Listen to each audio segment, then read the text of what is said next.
Stunned yesterday and continue to be stunned today. This is devastating news, and so many families going through such trauma. You are also the ranking Democrat on the National Security, Homeland Defense, and Foreign Operations Committee. What are you hearing about the investigation, Congressman?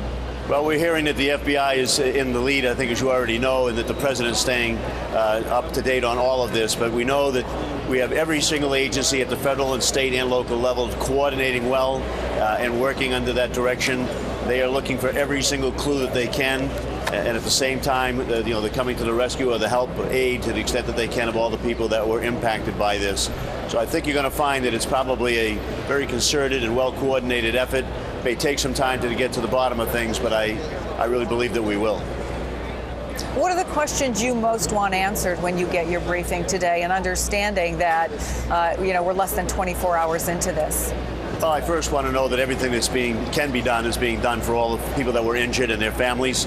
I believe that that's the case. I know that you just had an interview with the doctors at one of the hospitals, and I think the response has been phenomenal. But we want to make sure that if there's anything else that can be done, should be done for those families, that it gets done on that. Then we want to make sure that the investigation is going along, as I said, with the kind of coordination that's necessary to get as quickly to the root of all of this that we can, and to make sure that we ascertain what kind of an event this was and who's responsible for it, and move on from there.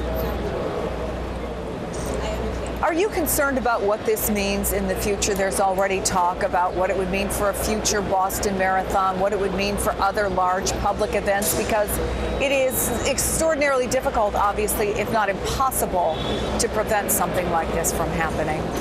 I understand that. I know that we will continue to have events. We're not going to change the way that we live, but we're going to probably change the level of caution that we have on all events, commensurate with the type of activity that it is. It's also important to find out what the nature of this event was, and that'll have some impact on whether or not we were doing all that could possibly be done to avoid this, or whether there are lessons to be learned.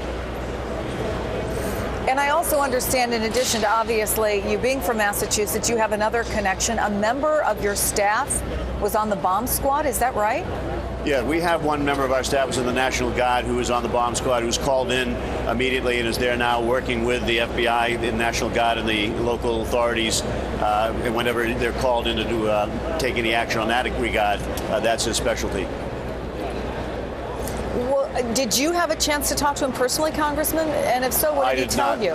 No, I didn't have a chance, and I don't want to interfere with his responsibilities right now. But we know he informed the office of why he wasn't in yesterday afternoon and today, obviously. But we're not going to interfere with his responsibility. We'll keep track of him and as best we can to make sure that he's safe and secure. But he's doing his job, and he was quite a soldier when he was in Iraq, and he's going to do a good job now, I'm sure, as they all will.